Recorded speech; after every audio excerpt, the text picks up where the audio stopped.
Welcome to The Explainer. So, today we're unpacking some seriously profound 2,500-year-old wisdom from the ancient philosopher Pythagoras. Now, I know what you're thinking. You probably immediately associate that name with high school math, right? Theorems, triangles, the whole shebang. But what we're actually looking at today from our source texts is a surprisingly modern, step-by-step roadmap for navigating our chaotic world. It's wild to see how his teachings on self-mastery are literally just as urgently needed today as they were back in ancient Greece. So let me ask you something. Are you truly free or are you ruled by your passions? It's a pretty provocative hook, isn't it? Look, in our modern society, we kind of define freedom as having zero restrictions. The ability to do whatever we want, buy whatever we want, say whatever we want. But this ancient wisdom, it completely flips that definition on its head. And that sets up the core conflict for our whole explainer today. External freedom actually means absolutely nothing if you don't have internal control. So here is our progressive Pythagorean path to self-mastery. We're going to start by building 1, the empire of yourself. Then we'll explore 2, the power of silence. 3, action over empty words. 4, navigating true friendship. And finally, 5, mastering the present moment. All right, step 1 on this path. Section 1, the empire of yourself. This is all about internal dominion. Just listen to this incredibly heavy-hitting ancient concept. No one is free who has not obtained the empire of himself. Another translation from our sources puts it like this: no man is free who cannot command himself. I really want to pause and just let that sink in for a second. The idea here is that you and only you have to be the absolute ruler of your own mind. And what's truly fascinating is how directly this ancient concept speaks to us right now. The empire of himself is defined as having complete command over your own passions, impulses, and mental state. It's literally the prerequisite for true freedom. Think about how this bridges to our modern world. If you're captured by your passions, whether that's a digital addiction to endless doom scrolling, or just those impulsive emotional reactions we have to the 24-hour news cycle, you're being ruled. You're stripped of your freedom because your impulses are the ones sitting on the throne. This perfectly illustrates the duality Pythagoras was talking about. On one hand, we've got the captive mind. According to the texts, a person captured by their passions simply cannot be free.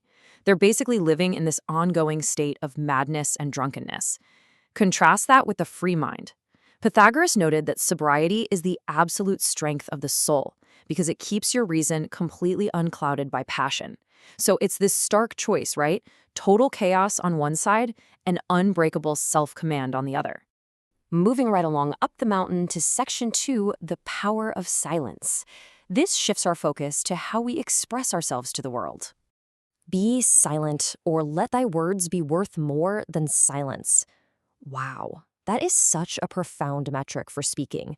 In our era of constant communication, we have this terrible habit of over-explaining or feeling this desperate need to constantly add our 2 cents to the endless noise. But Pythagoras challenges us to actually weigh our words against the sheer value of silence itself. Basically, if what you're about to say isn't an actual improvement upon silence, just keep it to yourself. And notice how this metric builds directly into how we assess character. The fool is known by his constant speech and unmeaning words. But the wise man, he's known by his silence and thoughtful brevity. Pythagoras explicitly taught that we shouldn't say a little in many words, but rather say a great deal in a few. This constant chattering or trying to cover up mistakes with false words, it's just a glaring sign of weakness. A truly wise person commands their tongue. Ultimately, this all boils down to 2 tiny words, yes and no. Pythagoras observed that these are the oldest, shortest words in our language, and yet they're the ones that require the absolute most thought. Setting boundaries with a simple, deliberate yes or no is the ultimate application of the wise man's silence. It requires zero over-explanation. It's just pure, unclouded reason in action. Which brings us to section 3, action over empty words. Here's how we translate all this discipline into real-world execution. Pythagoras gave this incredible warning. You should make great things, not promising great things. We're advised to rest completely satisfied with just doing well, and leave others to talk about us however they please.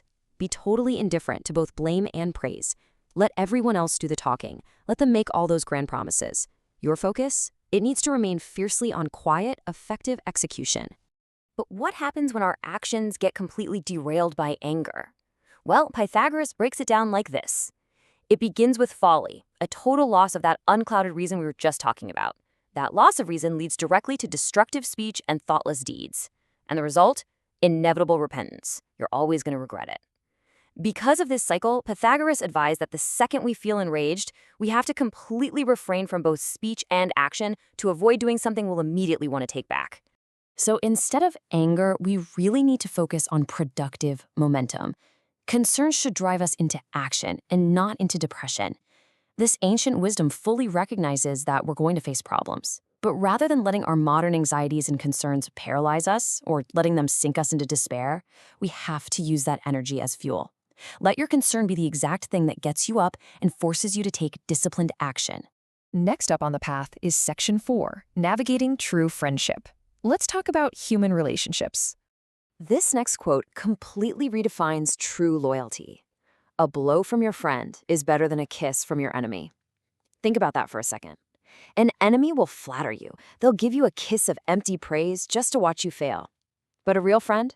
A true friend actually cares enough about your journey to deliver the hard truths. They'll give you that blow to your ego that you desperately need to hear so you stay on the path of self-mastery. And these teachings form the ultimate Pythagorean rules of friendship. First, friends share all things as companions on a journey. They're literally there to aid each other to persevere on the road to a happier life. Second, never trust a friend who speaks bad of his comrades. Loyalty is paramount here. And third, I find this one profoundly comforting. If you cannot have a faithful friend, be your own friend. Rely on that internal empire you've spent so much time building. So, that leads us to a pretty big transitional question. Once we master our minds, carefully guard our words, translate our concern into action, and build deeply loyal relationships, how do we achieve ultimate peace? What is actually waiting for us at the very top of this mountain? That brings us to our final peak. Section 5, Mastering the Present Moment, Total Awareness. Look at this concrete ancient algorithm for enlightenment. 1. Listen. 2. Absorb. 3. Transcribe. 4. Transform. Pythagoras taught that while sure, not everyone can advance in wealth, literally everyone has the ability to advance in knowledge. By learning silence with the quiet serenity of a meditative mind, you can move through these 4 steps and turn passive listening into genuine, real, personal transformation. And why exactly are we transforming? Because do not chase after happiness. It is always in you. Think back to the very first step of our agenda today. After building the empire of yourself, you don't need to desperately chase external validation or wealth or the false promises of tomorrow. That foundation, it's already built. Everything you need to be content already resides right there in the unclouded reason of your own mind. Which delivers the ultimate takeaway of our entire explainer today. The great science of living happily is to live only in the present. I'm just going to pause to let the weight of that ancient scientific approach to happiness really land. All that self-command, the intentional silence, the rejection of anger, the faithful friendships, it is all designed to clear away the chaos so that you can simply be, so you can firmly plant your feet and live fully, entirely in the present moment. So, I'm going to leave you with this final provocative thought. Will you begin building the empire of yourself today, or will you just promise great things for tomorrow? You've got the ancient blueprint right here. You know the exact steps up the mountain. But the choice to actually take command of your own mind and step onto that path, well, that's entirely up to you. Thank you so much for joining me for this explainer. I hope you found it as fascinating as I did, and I'll catch you next time.